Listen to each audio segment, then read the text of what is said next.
Coronel. Hoy es martes 8 de agosto de 2023, luego del puente de independencia de nuestra patria, de la batalla de Boyacá que nos dio la independencia. Colombia se celebra en 2 días, el 20 de julio y el 7 de agosto, pero realmente el que nos marcó el sendero definitivo fue la batalla de Boyacá el 7 de agosto. Al respecto, ayer hicimos un video y lo pusimos en las redes que invitamos a todos los teleaudientes a escucharlo, a verlo y a analizarlo. Para el día de hoy tenemos el episodio 382 de la memoria histórica aún no contada del conflicto armado en Colombia. Y vamos a ver todas las connotaciones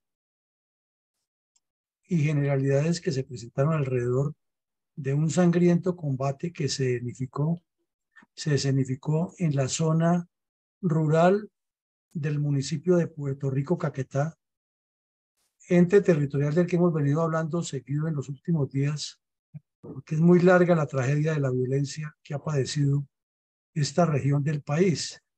Y estos hechos ocurrieron el 18 de junio de 2015, cuando una cuadrilla de la Compañía Móvil Teófilo Forero de las FARC emboscó a unos soldados que estaban dedicados a la erradicación manual de cultivos de coca en este sector.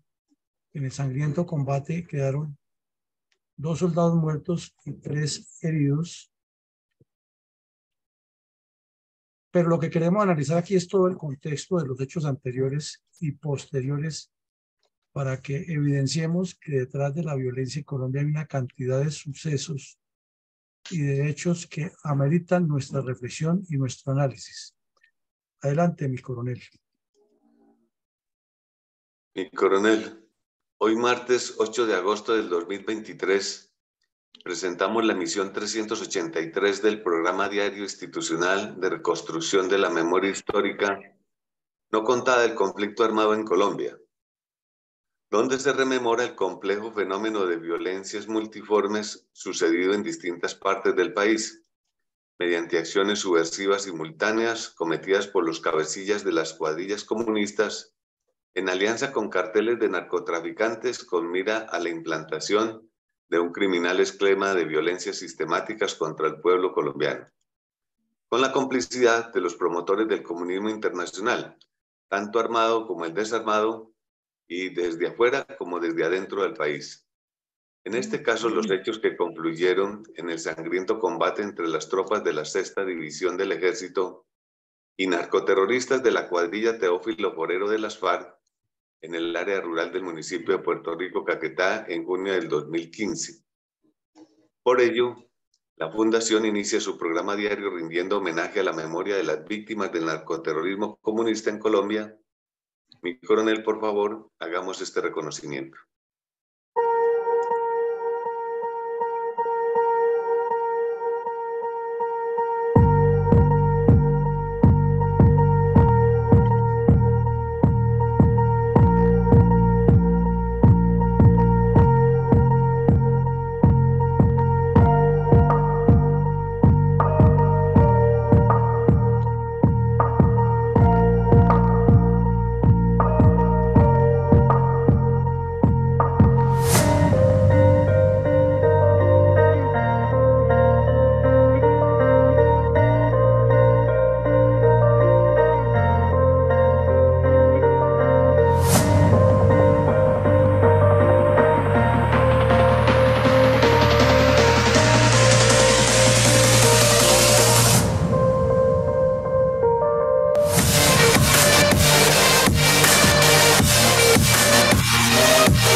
Mi coronel, en ese orden de ideas, ¿cuál es el impacto y cuál es el rol geoestratégico del municipio de Puerto Rico, Caquetá, desafortunadamente convertido en un epicentro del emporio del narcoterrorismo comunista contra Colombia?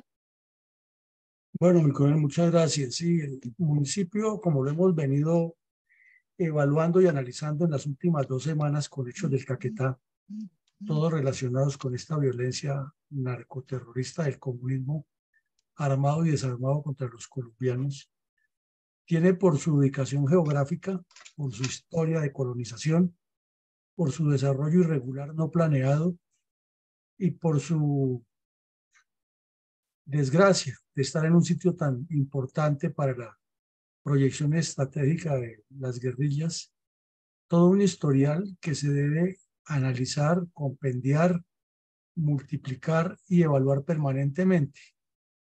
Entonces, como lo hemos hecho reiteradamente, no sobra recordarle a nuestra audiencia, porque siempre habrá personas que llegan nuevas a ver estos videos y no han visto los anteriores. Desde luego los invitamos a que los vean. Es que la cordillera oriental tiene todo el margen occidental del departamento. El departamento en sí, en todo su territorio, tiene una inclinación de más o menos 45 grados sobre el globo terráqueo con extensión hacia el sur este con otra inclinación de 120 grados aproximadamente. En términos generales, se podría decir que articula una figura dentro de un paralelogramo con un plano inclinado de 120 grados y que limita al occidente por toda la estribación oriental de la cordillera oriental sobre la zona selvática del Amazonas y se extiende en ese mismo sentido siguiendo el eje de varios ríos, el río Ajajú, el río Apaporis, el río Yarí, el río Caquetá, el río Caguán, el río Suneya, el río Orteguaza y otros pequeños ríos que no son tan pequeños porque en la selva se convierten en verdaderos autopistas cuando están crecidos para mover vehículos de transporte fluvial dentro de la intrincada red hidrográfica que hay en el Caquetá. Lo hemos reiterado y es que esto es un patrimonio que únicamente lo tiene Colombia y lo tienen 2 departamentos. Es esa mixtura que se forma en el descenso progresivo de la cordillera andina hacia la selva amazónica y se presenta una combinación geográfica y del ecosistema que es único en el planeta. No hay ningún otro lugar del planeta que reúne esas 2 condiciones de coordinar, de combinar cordillera andina con Amazonía en el mismo sector. El municipio de Puerto Rico, Caquetá, está ubicado en el noroccidente del departamento y limita por el norte con toda la zona más desarrollada, más urbanizada, con más carreteables y con más vías de comunicación del municipio de San Vicente del Caguán. Y luego sube la cordillera y entra prácticamente a los departamentos de Huila, Meta, en ese triángulo que es muy importante para la prospección de las guerrillas comunistas de las FARC. Y desciende hacia el occidente en la misma dirección de 120 grados, hacia el oriente, corrijo suroriente, 120 grados, con mucha selva tropical. Y por el sur limita con otro municipio que sigue el mismo eje, que es el Doncello. Y más al sur oriente, el municipio de Puerto Rico tiene un triángulo que es fundamental. En este triángulo han ocurrido muchas actividades criminales de todos los grupos delincuentes, que es donde se juntan San Vicente del Caguán, Puerto Rico y Cartagena del Chairá. Es una zona selvática o semiselvática. Allí la zona, al comprender mejor el descenso que hay de la cordillera hacia la selva amazónica, nos damos cuenta que aquí es donde inicia la selva a ponerse densa y donde inician los cultivos de coca y los laboratorios y todo el emporio que las FARC han construido a lo largo de la historia. Son muchos los combates que ha habido en esta región. Ahora, en esta parte del mapa vemos que el Caquetá está definido por 4 zonas. La zona norte, que es la que está aquí resaltada en color ocre. La zona centro, que la integra únicamente el municipio de Florencia y el municipio de Montañita, son solo 2 municipios. La zona sur, que es todo el suroccidente del departamento, donde hay varios municipios muy importantes. Y la zona de los ríos, que está integrada básicamente por 4 municipios, 2 más grandes, que son el de Cartagena del Chairá y Solano, que en esencia abarcan más territorio, prácticamente el 60% del territorio del departamento, y la integran en un solo bloque con Milán. Y los otros 2 municipios son Solita y Curil. Bueno, al sur del departamento. Aquí vemos nuevamente la ubicación geográfica del departamento, que es fundamental, porque limita con el Cauca en la zona de la Bota Caucana, en la cual se integran Nariño, Putumayo, Caquetá y Cauca, y prácticamente cruza el Huila en un tramo muy corto. Es todo el sur, es un nudo del sur del país, allí donde se encuentran todos estos municipios. Y vemos que hay sectores muy angostos donde el Caquetá limita prácticamente con Perú y Ecuador. Y desde luego al salir a la selva, al salir al río, va a llegar por el Putumayo muy rápido al Brasil. No es sino cruzar el trapecio amazónico y esté en Brasil. O por el oriente también se extiende por otro río para llegar al Brasil en el Guainía. Entonces limita con Guainía, limita con Guaviare, limita con Meta, con Huila, con Cauca, con Putumayo, prácticamente con Nariño y prácticamente con el Baupés, porque después de que entra la selva es la mayoría del terreno plano. Y toda esta zona fue la que tuvieron a los secuestrados que tanto presionaron para el canje y que finalmente aquí al norte, en Tomachipán, Guaviare, se realizó la operación Jaque. Entonces, la importancia de este departamento es capital y tiene mucho valor geoestratégico por su ubicación, como la retaguardia estratégica de las FARC, donde encontraron para construir sus escuelas de formación terrorista y los demás hechos criminales. Y estas 4 fotos podrían ser como un resumen de lo que es Puerto Rico, Caquetá, y de lo que es el Caquetá en general, y de la desgracia que tiene Colombia tan mal administrada y con tantos recursos.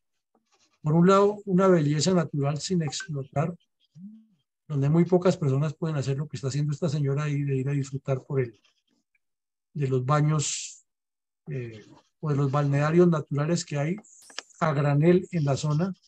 Este no es el único, hay muchos.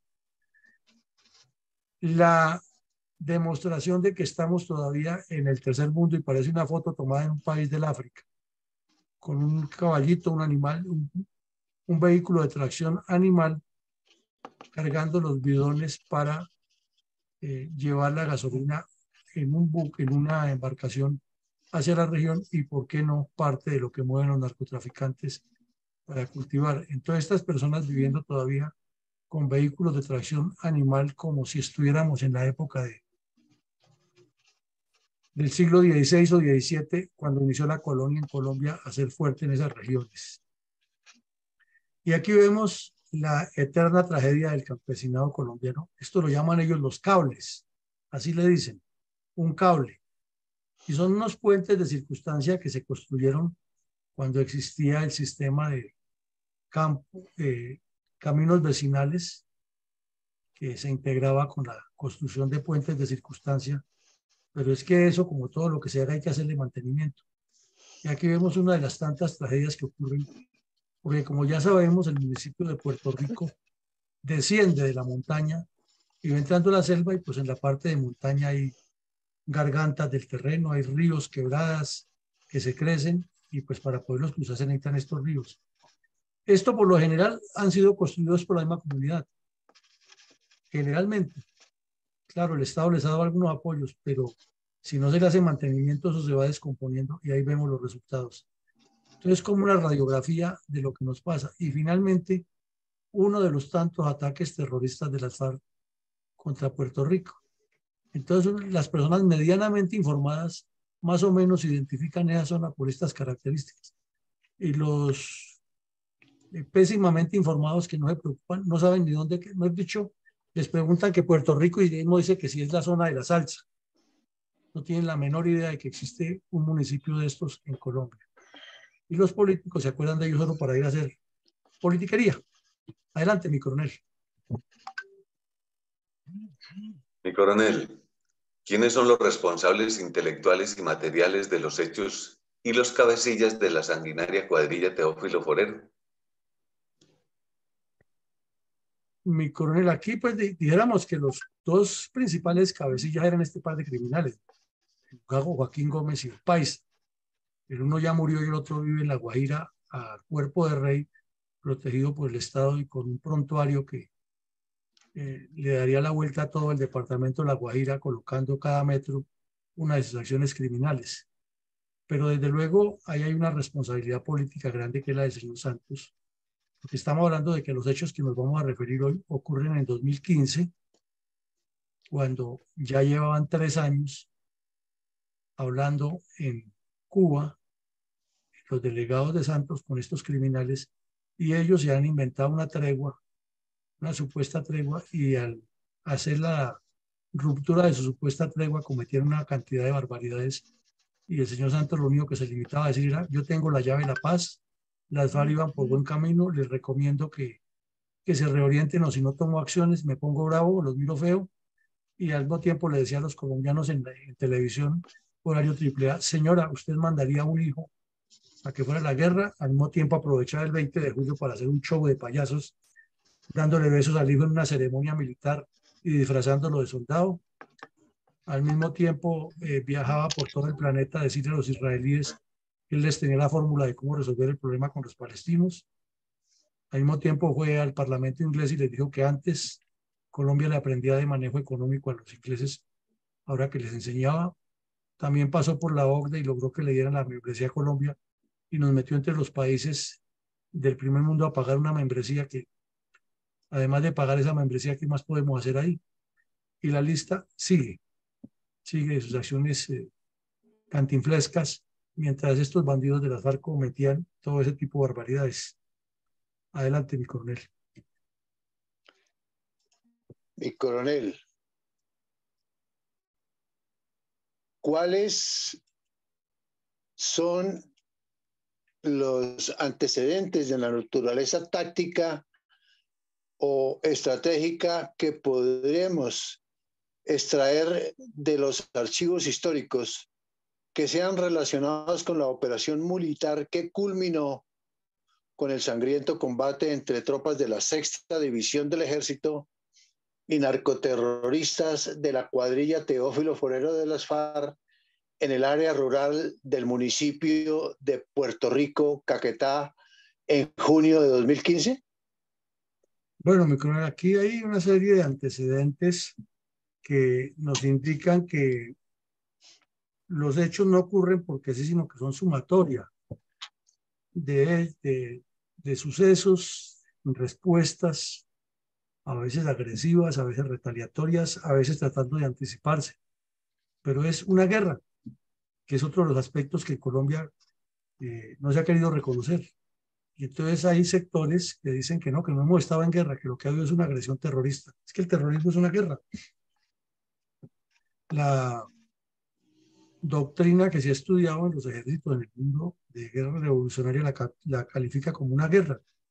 Y no es de ahora, eso existe desde la época de Judas Martillo en Israel, y sí, existe desde la antigüedad. Las incursiones de guerrillas son una forma de hacer guerra, pero aquí, con tal de hacer politiquería, no le dan la connotación que es que pensando que con eso no les daban estatus político, y con el mismo argumento de que no tienen estatus, que no era una guerra, el señor Santos les dio no solo una limpieza judicial de sus crímenes, sino que los puso en el Congreso de la República. O sea, ganaron más de lo que estaban buscando sin que les reconocieran que estaban en guerra.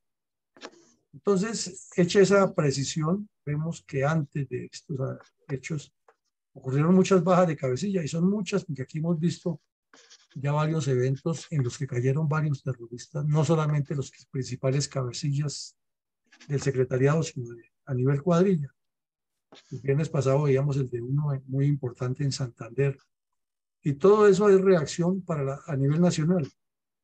No es como se pensaría que si estos bandidos están en el Caquetá y ocurre un golpe contra ellos en Antioquia, no lo analizan. Claro que lo analizan, lo estudian y evalúan para no cometer los mismos errores en que pudieron incurrir los otros. Recordemos que terminó la farsa de la liberación de los secuestrados más o menos 2012-2013, porque ya estaban en el show de La Habana, pero siguieron secuestrando. Los secuestros continuaron. Hubo varios secuestros, ya no masivos como lo hacían antes, pero siguieron secuestrando y siempre volvían al show de la liberación. Uno de esos secuestros, fue muy famoso, fue el del general Alzate, que andaba con una señora y con unos soldados de civil, sin ninguna seguridad, por allá en una zona donde se comercia oro, dizque visitando a las tropas, y ahí le echaron mano y fue un escándalo, una dificultad grandísima. Eso ocurrió en el Chocó. Pero además de él, ocurrieron secuestros ahí mismo en el Caquetá, en Antioquia, Santander, Arauca, y la liberación con todo el show y el espectáculo, y siempre aparecía la señora de siempre, ¿no? La que ya hemos conocido, la mediadora en todos esos casos. Hubo unas oleadas de ataques entre la fuerza pública y la población, y aquí en el Caquetá, después de que dijeron que ellos mismos suspendían la tregua unilateral que se han inventado, y eso era un juego del gato y el ratón, que se inventaban treguas unilaterales, era para presionar dos cosas: que la Fuerza Aérea no los bombardeara y que el ejército se retirara de la zona donde tenían los mejores cultivos de narcotráfico, laboratorios. Ese era todo el secreto de sus supuestas acciones unilaterales de suspensión de los ataques. Pero desde luego, como el gobierno Santos se vio forzado a no impedir las acciones militares, la respuesta fueron esos ataques terroristas. El show en Cuba les iba funcionando de maravillas. Recordemos que para esa época, 2015, fue todo un espectáculo el viaje del tal país a Cuba. Eso se armó un problemón primero porque el expresidente Uribe publicó las coordenadas de unos sitios donde iban a aterrizar unos helicópteros con logos de la Cruz Roja para evacuar a unos bandidos y sacarlos a un aeropuerto a que los llevaran y los trajeran a Cuba protegidos sin que nadie les revisara sus maletas. Al bandido Iván Márquez le murió la mamá en Neiva y le prestaron, mejor dicho, si hubiera venido el Papa no le han prestado tanta seguridad, y la 9ª Brigada cuidándose a Ampón ahí en Neiva mientras asistía al velorio de la mamá. Luego regresó. Después hicieron algo que fue muy famoso, muy conocido, que fue el show del conejo en La Guajira, que decían que le hicieron conejo al conejo, porque al general Flores también le decían conejo, y el sitio se llama Conejo, y hacerle conejo quiere decir hacerle trampa, o sea, coincidieron las tres cosas. Lo cierto es que Iván Márquez vino, dizque a reunirse después de lo de la mamá, regresó a Cuba y volvió a Colombia, dizque a reunirse en el Conejo Guajira, que es un sitio con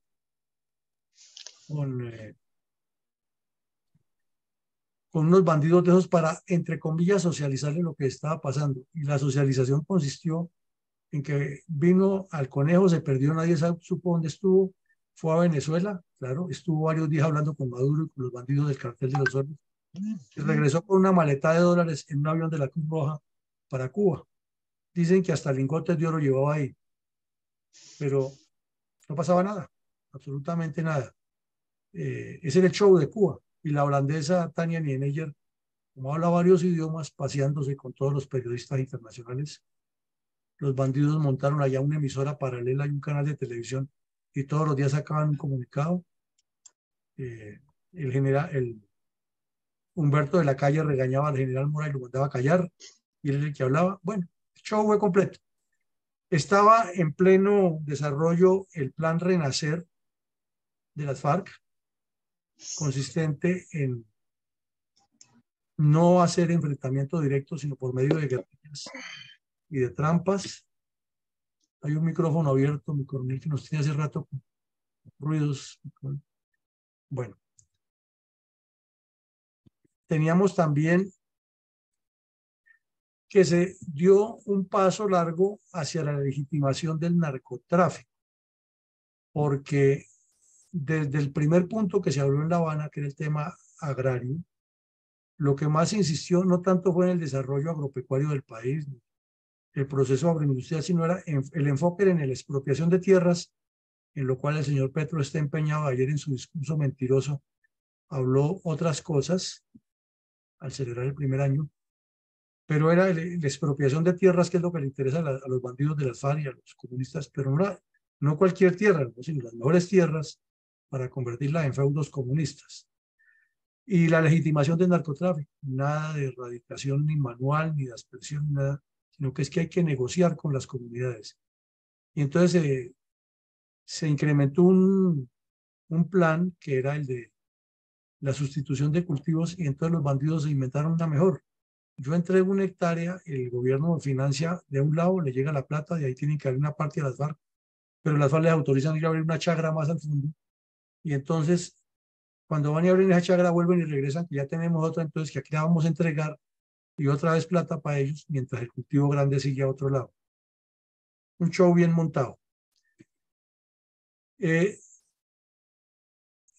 En contrario a lo que se pensaría, como estaban hablando de paz y que ya llegaban a la paz y cada día hablaban de que estaban más cerca y que ya iban en el punto 2, que en el 3, que en el 4 la agenda, que ahora sí, que ya casi todo, pero que es que si no se den esto, que la negociación vuelve a cero, y Santos con sus payasadas de que todo se ha acordado, pero nada se ha acordado hasta que todo esté acordado.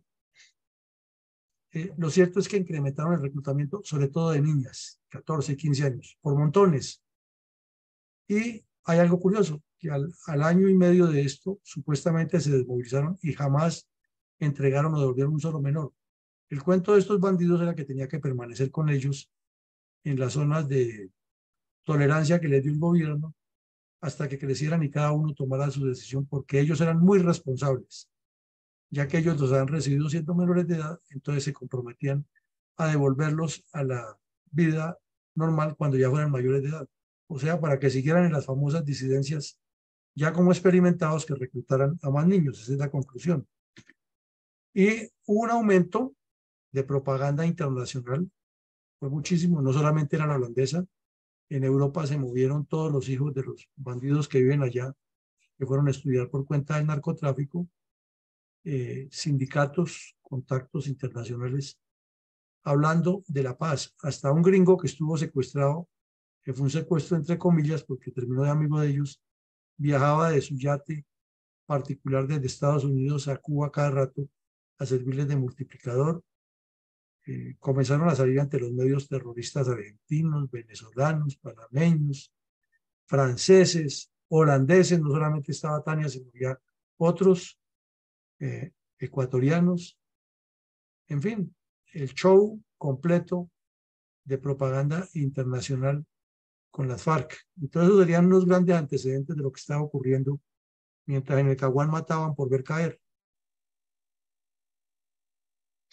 Mi coronel, según crónica publicada por la revista Semana en el año 2014, bajo el título Policía capturó a alias Giovanni de la Teófilo Forero, ¿cómo sucedió la captura del narcoterrorista cuyo nombre propio es Duvernay Ospina Díaz? ¿Y cuál fue su suerte tan pronto se firmó el pacto FARC-Santos? Pues mi coronel, aquí vemos la foto de este bandido, con cara de yo no fui, con un prontuario extensísimo. No hubo un solo delito que cometiera la cuadrilla entre 1997, 98, hasta cuando fue capturado en 2014, en el cual no hubiera participado. Era un delincuente con más de 15 años de militancia en las FARC, y en el grupo de los pisasuaves y de los especializados en actos criminales. Fue capturado por la policía en Neiva, lo presentaron, reconoció que él había estado en el secuestro de los 3 contratistas estadounidenses, reconoció haber participado en el secuestro de los residentes en el edificio Miraflores en Neiva, reconoció haber participado en el secuestro del avión de Aires, corrijo, y el posterior secuestro del señor Hechen Turbay, reconoció haber participado en el asesinato del congresista Turbay y otros crímenes, porque eso tenía ya hemos visto que esa cuadrilla tenía un historial largo. Y entró a la cárcel, claro, a finales del 14, pero a finales del 16, cuando se firmó el pacto Far-Santos, era uno de los primeros que estaba en la lista y salió libre. Y nada de raro que Petro lo tenga listo para mandarlo de cónsul o de embajador a algún país del mundo. Entonces, esa es la triste historia de los resultados del pacto Far-Santos con estos delincuentes.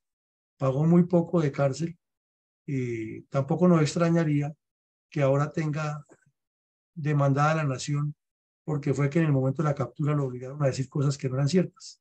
Así son los bandidos. Entonces, ese podría ser el resumen del tal Giovanni en Internet.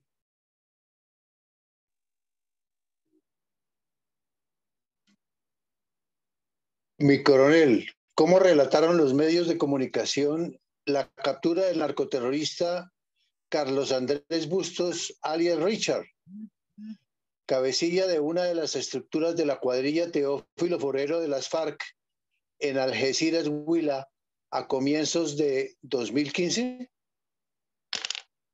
Pues, mi coronel, aquí mirando los antecedentes de este bandido, del tal Carlos Andrés Bustos, alias Richard, que tiene aspecto de indoamericano, como dicen los antropólogos, porque tiene rasgos de indígena y tiene rasgos es mestizo. Este sujeto tenía un prontuario casi que igual al del tal Giovanni. Y Giovanni fue capturado en Neiva y este delincuente fue capturado en Algeciras.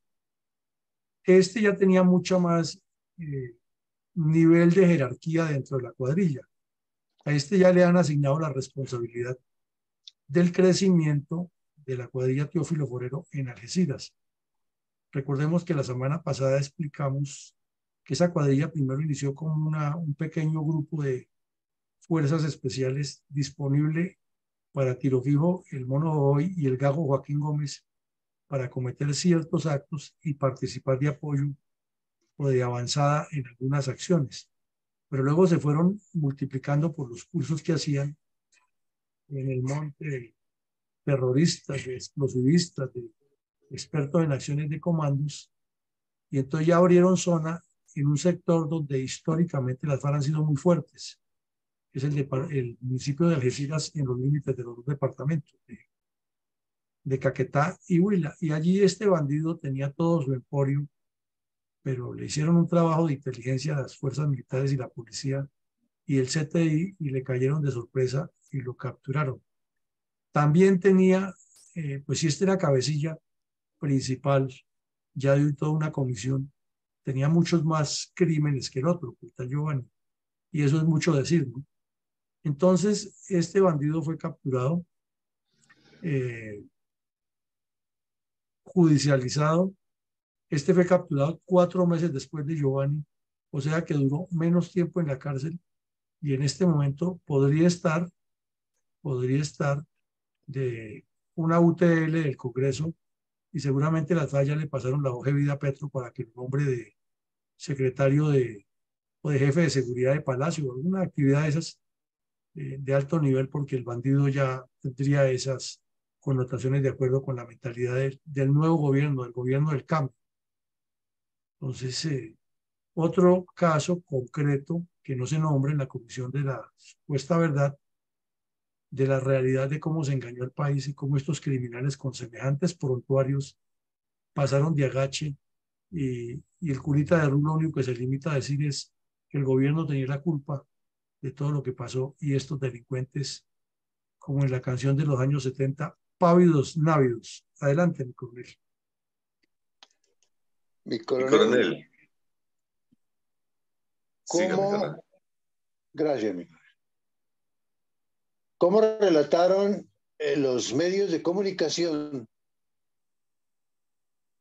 la captura del narcoterrorista Carlos Andrés Bustos, alias Richard Cabecilla, de una de las estructuras del Teófilo Forero de las FARC en Algeciras, Huila?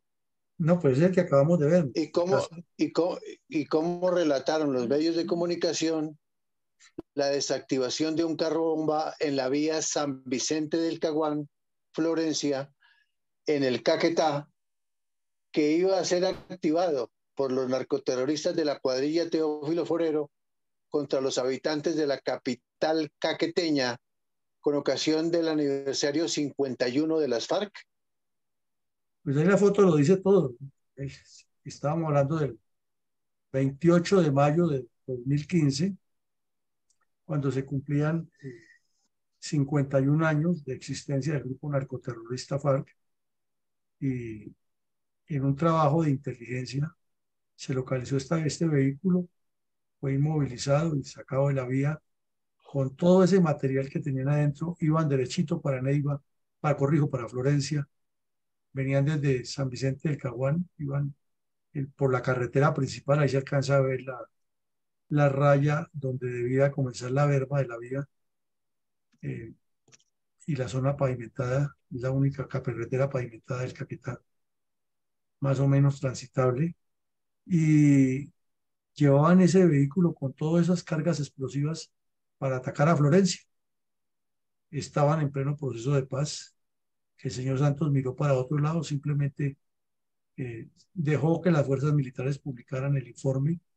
En Cuba no dijeron absolutamente nada, ni los mudos que estaban allá tampoco le reclamaron nada, porque ya era el segundo año del señor Santos en la reelección, después de la reelección, y como dice William Vinascoche, de aquello nada, nada que avanzaba a su premio Nobel, ya estaba desesperado porque no lo podía dejar para el último año. Entonces la canciller Holguín viajó a Cuba a también arrodillarse ante los bandidos, y el hermano de Santos destrabó, como dijo él, la conversación, aceptándoles un montón de cosas, y de ahí para allá todo fue trámite, show de los bailarines de la ONU con las guerrilleras, que eran bastante indisciplinadas, en los campamentos, tomando trago con ellas y bailando merengue, son, puya y vallenato, y todo sabroso, mientras el país seguía en medio de esta criminalidad tan atroz. Pues los soldados lograron desactivar las trampas explosivas, pero no quiere decir que era la única ni la última, ni tampoco se estableció cómo era que se estaban abasteciendo de todo el material, porque el vehículo quedó abandonado y hubo capturas, y lo que suele suceder siempre, la culpa la tuvo un tubo. Adelante, mi coronel. Y coronel, ¿cómo resumió la revista Semana el sangriento combate entre las tropas de la 6ª División del Ejército y los narcoterroristas de la cuadrilla Teófilo Forero de las FARC en el área rural del municipio de Puerto Rico en junio del 2015? ¿Y qué más podemos agregar al lamentable suceso?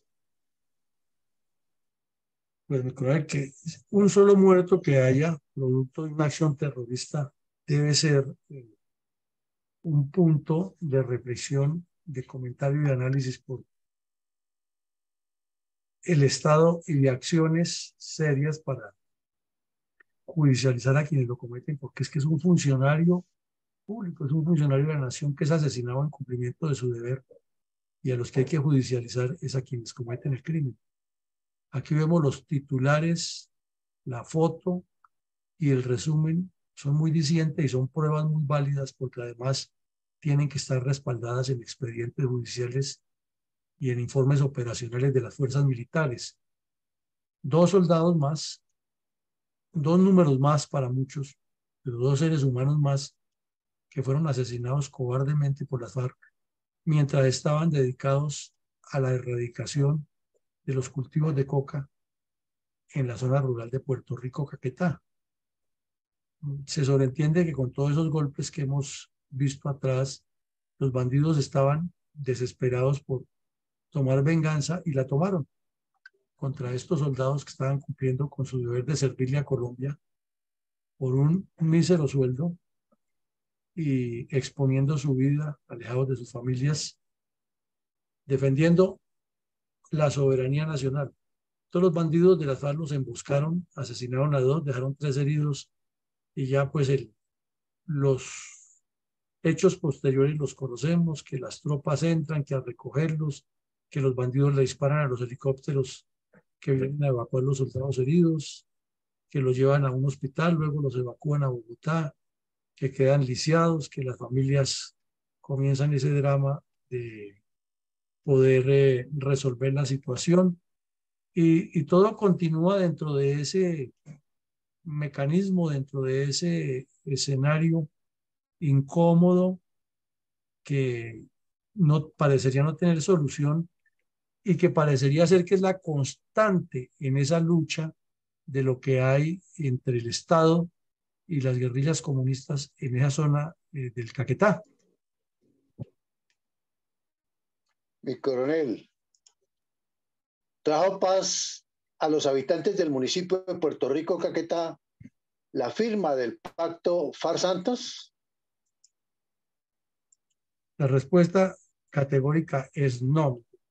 Hemos visto que en los últimos días han estado en la propuesta de la solución a el nuevo proceso de paz. Ya nombraron hasta de negociador principal a un señor que fue del M-19, a González Pozo, y al señor Valencia Cosio, y trajeron 2 terroristas, uno de la cárcel, que estuvo en la cárcel, el tal Gafas, que tenía secuestrados a los 3 contratistas americanos, y también trajeron un terrorista que estaba escondido en España huyendo de la justicia, alias Yesida Arteta, o alias Joaquín Posada, porque el nombre es Yesida Arteta, y otros para hacer show, pero estos bandidos siguen, el tal mordisco se mueve por esa zona.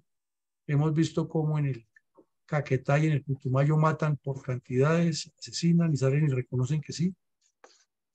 Hace poco tuvimos el asesinato de la patrullera en Neiva, perpetrada por estos mismos bandidos. O sea, no sirvió para nada, solo para prolongar la agonía y el daño a Colombia. Mi coronel, la Fundación quiere dejar en evidencia la atrocidad de las FARC contra la niñez colombiana. Por favor, hagamos el reconocimiento a las inocentes víctimas del terrorismo.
Mi coronel, podríamos presentar a nuestros oyentes y teleaudientes algunas reflexiones académicas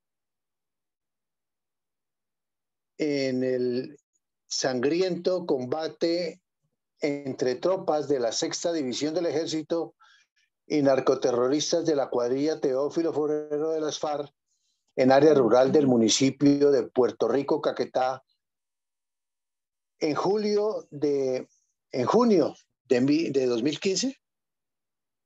Claro que sí, mi coronel, hay muchas reflexiones y aquí apenas tratamos de acopiar algunas porque lo hemos dicho ya a lo largo del programa hoy y en todos estos días hay mucha coincidencia. Y es que el bloque sur de las FARC tiene una actividad terrorista en departamentos que son muy sensibles en lo que en términos de geopolítica se llama el hinterland, que es el espacio exterior que cobija el territorio nacional con las fronteras externas. O sea, es un espacio interior de Colombia que tiene que ver con las fronteras externas y es exterior al centro del país. Y allí el bloque sur de las FARC se integró al narcotráfico de una manera geométrica y matemática, de tal suerte que puso el país en jaque, porque ya lo veíamos con la ubicación geoestratégica del departamento del Caquetá. Puede proyectar desde allí el terror hacia el resto del país y multiplicar la capacidad de combate. O sea, multiplicar lo que en táctica y estrategia militar se llama el poder relativo de combate con los factores tangibles e intangibles de la guerra. Entonces, infortunadamente, hay un olvido de esas acciones, no se le ha dado el enfoque, que es, se ha pretendido siempre manejarlo con el cuento del abandono y que la colonización lo que necesitan es que les lleven casa, carro y beca, y no se dan cuenta que detrás de todos esos procesos hay una intención malévola de destrucción del país. Y el escritor mamerto Molano, Alfredo Molano, lo tocó tangencialmente en su libro de la colonización armada, o en sus documentos que habló de la colonización armada, no en su libro. Luego, pues ya hay universidades que han hecho estudios pues, que son muy sesgados, no van al fondo del asunto, sino siempre asumen partido para presentar las cosas y así es imposible que haya verdad válida en esos documentos.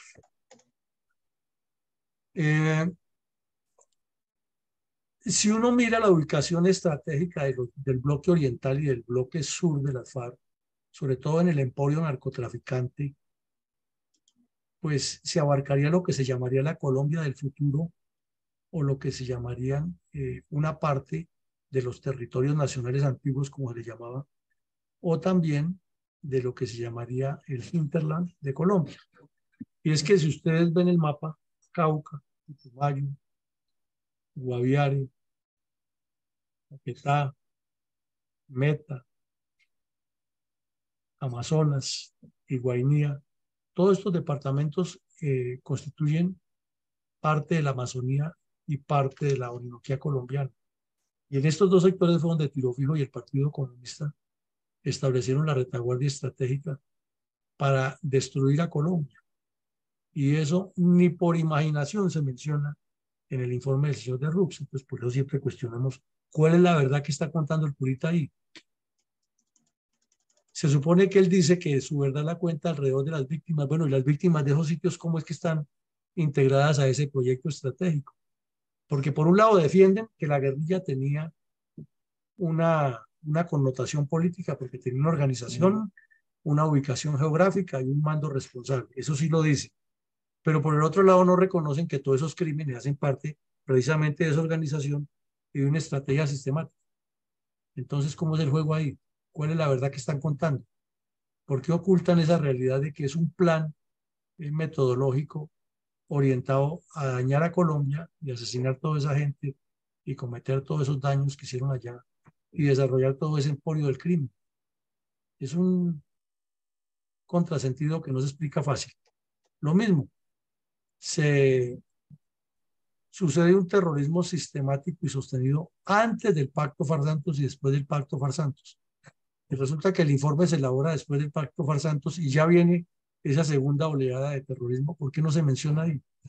Sino que simplemente se menciona es que hay una tendencia a que algunos grupos, como suele suceder, se queden y que el Estado es el que tiene que resolver. ¿Y la responsabilidad de los bandidos qué? ¿Y del Partido Comunista, que haya sido el instigador de toda la vida de eso, qué? ¿Por qué no se cuenta? Pues, ¿cuál es la verdad? Mientras estaban fortaleciéndose en Cuba, lo vimos, que estaban ya fortaleciéndose porque ganaron mucho que no habían ganado en el campo de batalla, lo ganaron en la negociación. La mejor forma de estar activos era con la estrategia del terror. Y ahí vemos los resultados. Una cantidad importante de estructuras del narcotráfico con nexos internos y externos y unos nexos internacionales multiplicándole la propaganda en ese mismo momento. Después de eso, porque noten ustedes que cada vez que se hace una acción de la fuerza pública en zonas cocaleras o en zonas de presencia de las FARC, eso llueve en las ONG en Holanda, en España, en Francia, en Suecia, en Estados Unidos, en Canadá, denunciando supuestos malos tratos de las fuerzas militares combatidos. ¿Y por qué no se menciona eso en el informe de la verdad?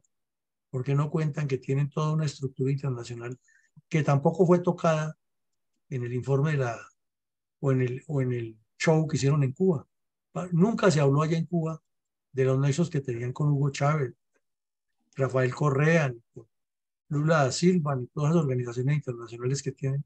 Jamás se mencionó eso, ni se les obligó a que contaran sobre las cuentas en dólares y en euros que tienen en el exterior. Entonces, ¿cuál verdad y cuál realidad hubo? ¿Cuál acuerdo hubo en Cuba? El más perfectamente posible, decían Mora y de la Calle. ¿Qué tal que no fuera perfectamente posible? Bueno, y al tocar ese tema vemos que hubo una cantidad de imposiciones específicas, que una comisión de la verdad, como lo vemos, que una memoria histórica, que una justicia especial para las FARC, que las zonas veredales eran por 6 meses y ya llevan como 8 años y no fueron de ahí, ya se quedaron fue a vivir y construyeron republiquetas al estilo de Marquetalia, que no se les siguiera a ninguno de sus bandidos, y entonces ahora todos son doctores. Ya la terrorista holandesa es doctora, la Javeriana, el Tornillo Lozada, con todos esos crímenes que tiene encima, es doctor honoris causa de la Universidad de Santo Tomás, 2 universidades de curas, entre otras cosas, y más sigue. Entonces, en cualquier momento los tendremos de candidatos presidenciales a todos, o de presidentes de la Comisión de Ética del Congreso. Ya la mujer de Tiro Fijo, con todos los crímenes que tiene encima, fue vicepresidente del Congreso, y la lista sigue. Siguen sus estratagemas de engaño y de farsa con las supuestas disidencias, y ahí los tenemos todos los días haciendo daños. Y el señor Petro, hablando ayer dijo en el discurso que ya iban avanzados contactos con ellos. Lo que no sabemos es cuál es la intención de los avanzados contactos, ¿no? Unos suponen que es la paz, pero hilando más delgadito los contactos son otros. Adelante, mi coronel González.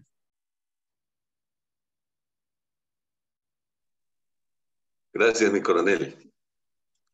Pues observando los cabecillas que fueron capturados y la cantidad de crímenes cometidos, así como también todos los hechos de violencia que esta cuadrilla de la Teófilo Forero ejecutó en ese triángulo de San Vicente, Cartagena y Puerto Rico, en el Caquetá, nos damos cuenta que una región tan fértil, rica en recursos naturales, mineros, agropecuarios, fertilidad, ganadería, lechería, y con buenas posibilidades para construir vías, porque es un terreno ya no tan montañoso, sino ligeramente ondulado, pues no puede progresar, llegar a un nivel económico y de desarrollo si el terrorismo se ensaña contra sus gentes y contra su riqueza,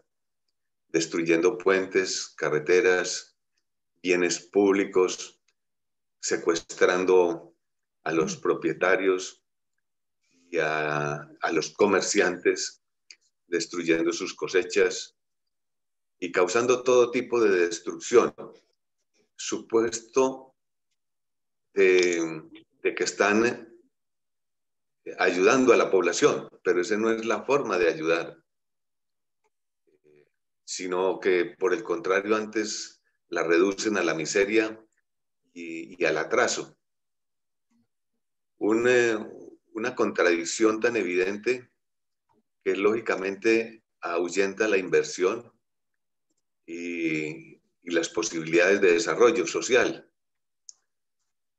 Por eso es tan increíble que el comunismo haya promovido y haya apoyado a estos grupos terroristas por el simple deseo de apoderarse del gobierno, no por la vía democrática y de la votación, de las ideas libres, de la discusión, de la deliberancia, porque es que el comunismo a nivel mundial por naturaleza ha tenido como principio que las ideas que no se le aceptan o no se le admiten deben ser impuestas con violencia, como bien lo estableció Carlos Marx y todos sus seguidores y sus admiradores tan brutales y tan inhumanos como el señor Lenin en Rusia y después el dictador Stalin, que no tuvo ningún recato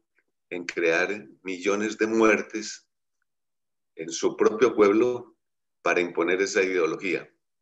Puede que sea buena, teniendo una consideración indulgente, pero el método es brutal, de tal manera que eso es lo que no queremos los colombianos, que nos impongan ideas a la fuerza en forma inhumana. Muchas gracias, mi coronel. Bueno, muchas gracias. Adelante, mi coronel Alarcón. Pues mi coronel, en el día de hoy tenemos la compañía de Aide Montoya, de mi capitán Peña, quienes envían sendas felicitaciones a nuestro programa. De la prensa, en el día de hoy, en pleno cese bilateral del fuego, solo cumplido por una de las partes, la legal, continúan hechos criminales denunciados ayer por el comandante general de las fuerzas militares con evidencias como presuntas violaciones del ELN al cese al fuego. También se han presentado autosecuestros entre bandidos. Los unos secuestran a los otros y viceversa. El país, como lo manifiesta el señor Petro, no quiere que sea fracturado, pero ¿en dónde está tanta cantidad de escándalos? Escándalos propios de la mala administración y de los el mal empleo corrupto de dineros de dudosa procedencia, especialmente narcotráfico. Hay muchas invasiones y quemas de fincas en Cauca que van en detrimento de la economía. En fin, seguimos en las mismas. Mi comentario para el día de hoy dice lo siguiente. En estos aciagos momentos donde hacemos la mirada hacia el pasado, es necesario tener en cuenta que los hechos se están repitiendo y por ende no se ha tenido en cuenta dos factores. Uno, el análisis retrospectivo de estos, contando con información histórica abundante por doquier.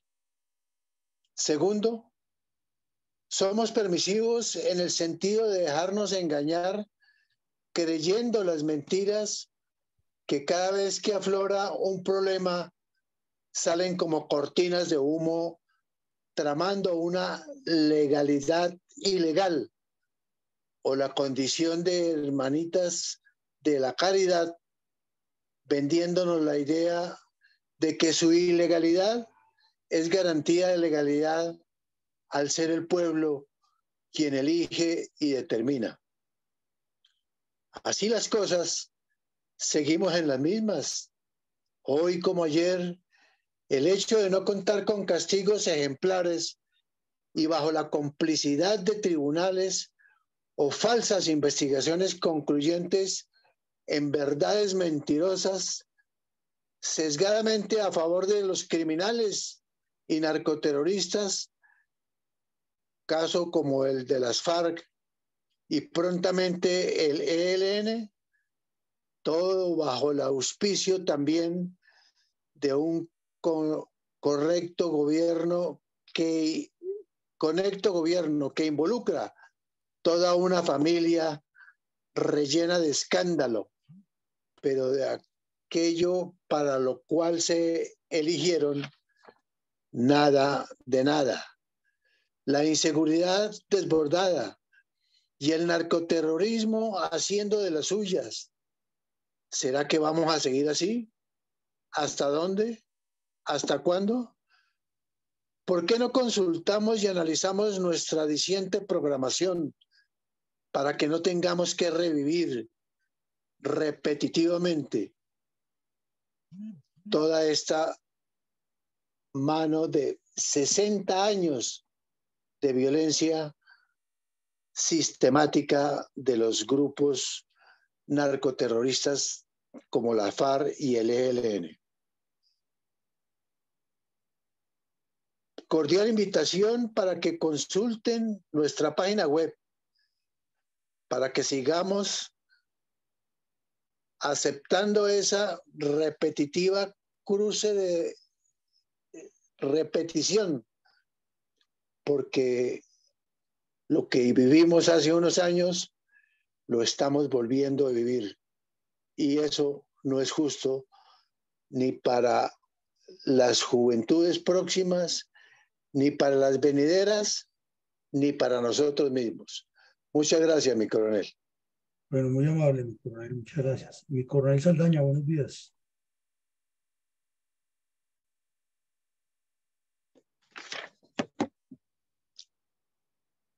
¿Cayó? ¿Se le cayó la señal? Parece, bueno. porque... Sí. Bueno, mi coronel, entonces llegamos al final del ejercicio. Los invitamos a todos esta noche que tenemos un taller abierto de escuchar sobre sus puntos, sobre unas reflexiones que tenemos respecto a la situación del hijo del señor Petro, lo que puede pasar, y también respecto a lo que dijo ayer en su discurso mentiroso, populista, que parecía un discurso de campaña en un informe de un presidente a un país. Qué vergüenza lo que hay, pero es lo que tenemos. Entonces los invitamos esta noche a esa reflexión académica. Les deseamos a todos un feliz día y que Dios nos siga acompañando. Amén.